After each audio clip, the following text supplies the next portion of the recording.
आज चाहिँ म दाइले समोसा बनाइरहेको छ हेर्नु गइरहेको छ। हेलो दाइ, हजुर आज के बनाइरहेको हो? आज मैले ब्रोकोली समोसा बनाएको छु। ककटेल समोसा हो। ब्रोकोली समोसा? ब्रोकोली विथ चिज। हजुर। यो चाहिँ ककटेल समोसा हो। ड्रिङ्क चाहिँ जाने भने स्पेसल चाहिँ डिस हो। कसरी बनाउने यसको प्रक्रिया? यसको प्रक्रिया यो ब्रोकोली छ यसमा अनि चिज छ। ब्रोकोलीभित्र ब्ल्याक पेपर वगैरह र यो वेस्टर्न स्टाइलमा हो। हजुर। अनि यसलाई ककटेल ड्रिङ्क चाहिँ दिन बहुत सर्भ गर्न चाहिँ सजिलो हुन्छ। यसको फ्राई गर्ने टेक्निक चाहिँ अलग छ। ए खोइ हेरौँ बनाएर।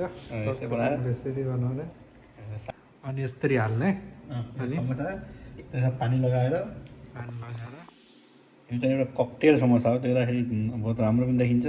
ककटेल समोसा। ककटेल समोसामा ड्रिङ्क सिजनलाई एक बाइटमा जान्छ यो।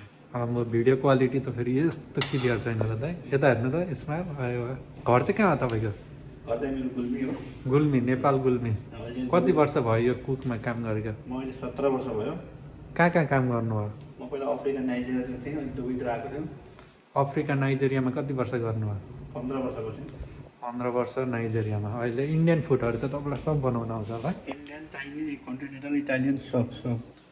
समोसा यो चाहिँ कति अनि कति सानो हो त? हाम्रोतिर त यत्रो हुन्छ। यो त एकै ग्लासमा। यो चाहिँ ककटेल समोसा हो। ड्रिङ्क गर्दाखेरि एकै उसमा एकै बाइटमा जाओस्। स्पेसल चाहिँ यो हो। ल ठिक छ, ओके।